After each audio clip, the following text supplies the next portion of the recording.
आजुक एहि वीडियोमे अहाँ सबके पढ़ाबै वाला छी तऽ अहाँ सबके हाफ ईयरली एग्जाम यानी कहि सकै छी अर्धमासिक परीक्षा जे छै होबे वाला अछि।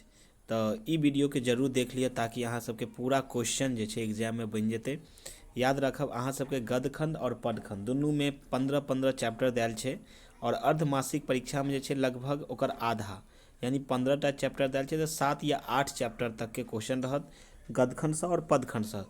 तो हम कुछ कुछ इम्पोर्टेंट बुक के नाम और कहि सकै छी कवि के परिचय के नाम लऽ के आयल छी ताकि अहाँ सबके एग्जाम में कोनो प्रकार के दिक्कत नहीं हैत। और ई वीडियो के अंत तक देखिए और ज़्यादा से ज़्यादा वीडियो के शेयर करी और ज़्यादा से ज़्यादा वीडियो पर व्यूज लाबी ताकि हमरा नया वीडियो बनबे में एक मोटिवेशन मिले एक ऊर्जा मिले। ठीक है, तो चलू वीडियो के स्टार्ट करे छी। जेना कि अहाँ सबके स्क्रीन पर देखाइत हैत पहिल क्वेश्चन जे छै वर्ण रत्नाकर। वर्ण रत्नाकर के रचना कयल गेल छै मैथिली भाषा में। कोन भाषा में कयल गेल छै? मैथिली भाषा में। याद रखब वर्ण रत्नाकर के जे रचनाकार छथि हिनका नाम छनि ज्योतिरीश्वर। की नाम छनि? ज्योतिरीश्वर। ज्योतिरीश्वर याद रखब ज्योतिरीश्वर हिनका नाम छै। ठीक छै, ठीक छै। आगा देखियौ हिनकरे रचना छनि हिनकरे रचना छनि धूर्त समागम पंचसायक। याद रखब ज्योतिरीश्वर झा के ज्योतिरीश्वर ठाकुर के 3टा रचना छनि वर्ण रत्नाकर, धूर्त समागम और पंचसायक। ठीक है, आगा देखियो अगिलका क्वेश्चन है कि सीमांतनी की है? सीमंतिनी आख्यायिका। याद रखबे सीमंतनी आख्यायिका हो या मिथिला तत्व विमर्श ई किनका रचना छनि? तो याद रखब ई रचना छनि मम परमेश्वर झा के। किनका रचना छनि? मम परमेश्वर झा के। किनकर छनि यौ? मम परमेश्वर झा के। ठीक है, आगा देख लियो अगिलका अगर बुक के बात करी तो अगिलका जो बुक है वेदांत दीपक। वेदांत दीपक इनकर रचनाकार छथि हिनकर रचनाकार छथि याद रखब गंगानाथ झा। के छथि? गंगानाथ झा। हिनकर रचनाकार के छथि? तो गंगानाथ झा छथि। ठीक है, चलू आगा देखे छी। आगा अगर एबे तो आगा आबे छै अगलगी जीवन संघर्ष और मैथिली साहित्य प्रगति। याद रखब अगलगी जे छै ई कथा संग्रह छै, जीवन संघर्ष एकांकी छै और मैथिली साहित्यक प्रगति ई इतिहास विषयक छै। ठीक है, तो हिनकर रचनाकार छथि हिनकर रचनाकार छथि याद रखबे हिनकर रचनाकार छथि कुमार गंगानंद सिंह। के छथि? कुमार गंगानंद सिंह। कुमार गंगानंद सिंह के छथि? कुमार गंगानंद सिंह। गंगानंद सिंह छथि। ठीक है, चलू आगा चले छी। आगा के अगर बात कयल जाए आगा के अगर बात कयल जाए तो आगा छै अश्रुकण। याद रखब अश्रुकण ही किनकर रचना छनि? तो याद रखब अश्रुकण के रचनाकार छथि अश्रुकण के रचनाकार छथि मनमोहन झा। के छथि? मनमोहन झा। याद रखबे अश्रुकण के रचनाकार के छथि मनमोहन झा। आगा देखे छी आगा के अगर बात करी तो आगा जे छै हिनकर रचनाकार यानी कि हाथीक दांत हिनकर ई एकटा एकांकी अछि और ई लिखल कहिया गेल छै 1961 में प्रकाशित भेल अछि। हनुमान अष्टक ई 1968 में प्रकाशित भेल छै। जयंती 1968 में, बेजांती 1976 में। ई कविता संग्रह छै बेजांती जे छै कविता संग्रह। ठीक छै, और हिनकर रचनाकार के छथि? तो याद रखब हिनकर रचनाकार छथि प्रमोद नारायण सिंह। के छथि? प्रबोध नारायण सिंह। प्रबोध नारायण सिंह। प्रबोध नारायण सिंह छथि। ठीक है, प्रबोध नारायण सिंह। चलो आगा देखे छी। आगा के अगर बात करी आगा देखियो कि डॉक्टर दुर्गानंद झा श्रीष के रचना छनि मैथिली साहित्य इतिहास जे 1968 में प्रकाशित भेल। पुरुषार्थ ई नाटक रूपक छनि और गीत पंचायसिका और एकटा छै महामत्स्य वो ओ मनु ई कथा संग्रह अछि। ई किनकर रचना छनि? तो याद रखब दुर्गानाथ झा के जकरा श्रीष सेहो कहल जाइ छै। ठीक छै, आगा देखू आगा के रचनाकार छथि राजकमल चौधरी। के छथि? अगला जे लेखक छथिन वो छथिन राजकमल चौधरी और हिनकर रचना छनि आदि कथा आंदोलन पाथर फूल। अगर बात करी आदि कथा 1958 में प्रकाशित भेल, आंदोलन 1968 में, पाथर फूल और ललका पाग जे छै ई एकटा उपन्यास अछि। याद रखब ललका पाग की छै? उपन्यास छै। हिनकर प्रकाशन 1968 ईस्वी में भेल छनि। निर्मोही बालम में हमर ओकर बाद छै एक अनार एक रोगाह, एकटा चंपा कली एकटा विषधर ई 1983 में प्रकाशित भेल। याद रखबे ई सबटा रचना जे छै राजकमल चौधरी के छै। अतबे नहीं साँझक गाछ ई 2003 में प्रकाशित भेल। कथा संग्रह के अगर बात करी तो स्वरगंधा ई 1958 में प्रकाशित भेल अछि। और सारा के सारा किनकर रचना छनि तऽ याद राखब सारा के सारा रचनाकार छथि, सारा रचना के रचनाकार छथि तऽ राजकमल चौधरी। ठीक छै, चलू आगू देखियौ। आगा के अगर बात करी तऽ ई पदखंड के राइटर छथि, पदखंड के कवि छथि, पदखंड के। और पदखंड के हम 8टा कवि के बारे में बताबै छी परिचय के साथ। और एहिसँ पहिने हम जे बतौलहुँ है ये गदखंड के छलै, और गदखंड में लगभग 8टा चैप्टर तक के हम बतौलिए। ठीक छै, जे अहाँ के एग्जाम में 8 चैप्टर तक के क्वेश्चन रहते, अहाँ सब 8 चैप्टर तक तैयारी कऽ के जायब। टोटल ओना 15टा छै तऽ ओकर आधा अगर करल जाए तऽ 7.5 नहीं तऽ लगभग 8 चैप्टर मानि सकै छियै नहीं।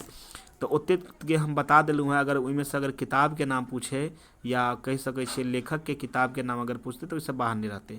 अगर हम पदखंड के बात करी तऽ पदखंड में हम पूरा परिचय के साथ हम अहाँके बतायब, ताकि अहाँके कोनो क्वेश्चन जे छै एग्जाम में नहीं छूटत। चलू आगा चलै छी। जेना कि अहाँ सबके स्क्रीन पर देखाइत हैत मनबोध छथि, के छथि मनबोध। हिनकर मूल नाम के अगर बात करी तऽ हिनकर मूल नाम छनि भोलन झा। की नाम छनि? भोलन झा। हिनक जन्म 18वीं शताब्दी के पूर्व भाग में भेल छनि। और हिनक जन्म स्थान के अगर बात करी तऽ हिनक जन्म मंगरौनी गाम में मधुबनी जिला में जे पड़ै छनि ओतऽ ओकर भेल छै। अगर मृत्यु के बात करी तऽ हिनक मृत्यु यानी कि निधन 1788 ईस्वी में भेल छलनि। और हिनक पिता जे छनि ओ सोनमन्नी झा छनि। के छथि? सोनमन्नी झा। ठीक छै, आगा अगर हिनकर रचना के बारे में अगर बात करी तऽ हिनक रचना छै कृष्ण जन्म, जकरा और अतबे नहीं दान लीला सेहो छै।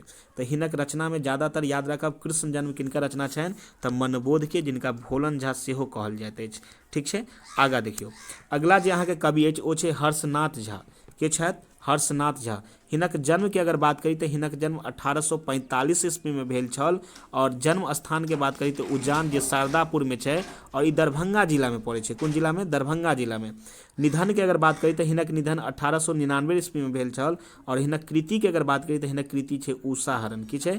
उषाहरण, जिनका रचना कयल गेल छै मैथिली भाषा में। अतबे नहीं माधवानंद सेहो हिनकर रचना छनि। ई एकटा नाटक अछि। की अछि? नाटक अछि। ठीक छै, आगा देखै छियै। आगा अगर बात करी तऽ आगा जे छै लालदास छथिन। हिनक मूल नाम के अगर बात करी तऽ हिनक मूल नाम छै चूड़ामणि दास। की छै? चूड़ामणि दास। हिनक जन्म 1856 ईस्वी में भेल अछि, फागुन कृष्ण तृतीया के दिन। अगर जन्म स्थान के बात करी तऽ खरौआ मधुबनी जिला में पड़ै छै। खरौआ गाँव में हिनका जन्म भेल। और हिनक मृत्यु भऽ गेल 1921 ईस्वी में। हिनकर पिता के बारे में अगर जानै छी तऽ हिनकर पिता के नाम छल बचकन दास। की नाम छल? बचकन दास। ठीक छै, आगा अगर बात करी तऽ शिक्षा के क्षेत्र में अगर देखल जाए तऽ मैथिलीक संग संग हिंदी के शिक्षा सेहो ग्रहण केलनि, उर्दू के केलनि, फारसी के केलनि, आ बात करी ओ संस्कृतक सेहो ज्ञाता छलनि। ठीक छै, हिनका नौकरी अगर बात करी तऽ हिनका वृत्ति जे छल नौकरी, जे दरभंगा महाराज रमेश्वर सिंह के दरबार में रहथिन। अगर बात करी हिनकर कृति तऽ मैथिली में नाटक लिखने छलनि सावित्री सत्यवान। याद राखब, बहुत इंपॉर्टेंट छै। सावित्री सत्यवान के रचनाकार छथि। और महाकाव्य के अगर बात करी तऽ रमेश्वर चरित्र रामायण, रमेश्वर चरित्र रामायण जे छै हिनकर रचना केने छथि। चलू अगला कवि के अगर देखी तऽ अगला कवि छनि काशीकांत मिश्र मधुप। काशीकांत मिश्र मधुप। हिनक जन्म 2 अक्टूबर 1906 ईस्वी में भेल छलनि। जन्म स्थान के बात करूँ तो कोर्थू बेनीपुर जे दरभंगा जिला में पड़ैत अछि। और हिनकर ई जे छला मातृक छला। याद राखब हिनक जन्म मातृके गाँव में भेल छलनि। मातृक ककरा कहै छै? जतऽ माता के घर यानी कि नानी गाँव जकरा अपना भाषा में कहै छियै से भेलै मातृक। ठीक छै, तऽ हिनका नानी गाँव में जन्म भेल छल। हिनकर पिताक गाँव यानी पैतृक गाँव कतऽ छला तऽ कोइलख में छला, जे मधुबनी जिला में पड़ैया। कतऽ पड़ैया? मधुबनी जिला में। ठीक छै, आगा देखियौ। आगा अगर बात करी हिनक उपनाम के बारे में तऽ हिनका मधुप के नाम से सेहो जानल जाइत अछि। दोसर उपनाम कहब तऽ छदम नाम से सेहो जानल जाइत अछि। ठीक छै, हिनक निधन 20 दिसंबर 1987 ईस्वी में भऽ गेलनि। हिनकर पिताक नाम छल बबुआ मिश्र, माता के नाम छल भामा दाई।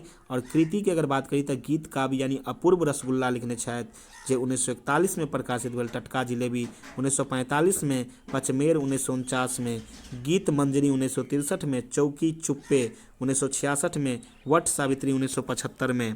आगा अगर बात करी तो बोलबम 1981 में, विजया ज्याली 1975 में, दुल्हा रे नईटे नार्च 1980 में, गंगा गीता अमृत 1980 में।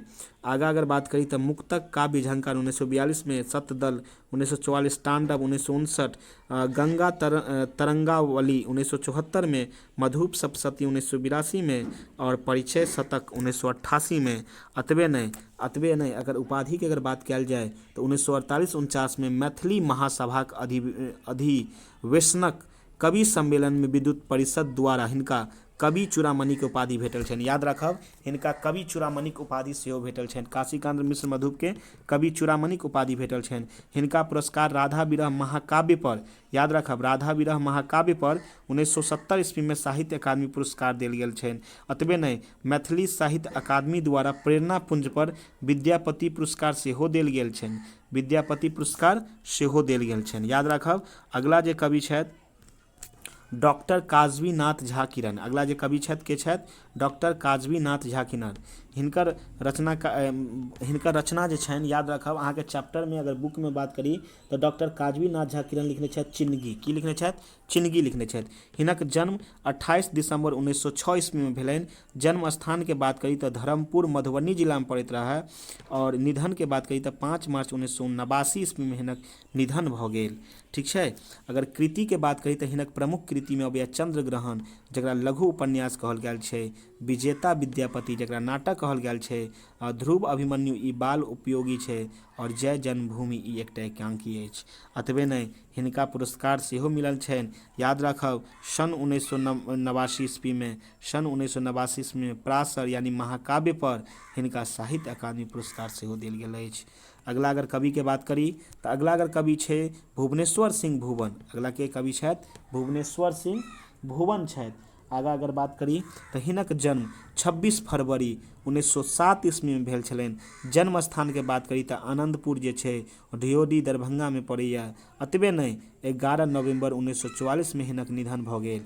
ई जे छला एकटा पत्रकारिता के कार्य करै छला, लेखक के संगे संगे एकटा पत्रकारिता सेहो छल। आगा अगर बात करी तो हिनक प्रमुख रचना में अषाढ़ अबैया, स्मृति कन अबैया, जे दुनू के रचना कयल गेल छै मैथिलीय भाषा में, अर्ध जे हिंदी में लिखल गेल छै। आगा अगर बात कयल जाए तो संपादन के क्षेत्र में विभूति, वैशाली, लेखमाला व तिरहुता समाचार पत्रिका, आनंद विजय, विजयाभिधान, ई सब हिनकर जे छै रचना के अंतर्गत अबैया। ठीक है। अगलका लास्ट कवि के बारे में देखे छी, जब तक एग्जाम में क्वेश्चन रहते ओतबे तक के बतबै छी। ठीक है। ई वीडियो के जरूर देखब, ज़्यादा से ज़्यादा शेयर करब। ठीक है। आगा देखियो आरसी प्रसाद, हिनक जन्म भेल 19 अगस्त 1911 ईस्वी में। जन्म स्थान के बात करी तो एरौत समस्तीपुर में पड़े छै, और निधन हिनकर भऽ गेल 15 नवंबर 1996 ईस्वी में। शिक्षा के बात करी तो इंटर परीक्षा लेल ऊर्ध्व प्रेषित छला।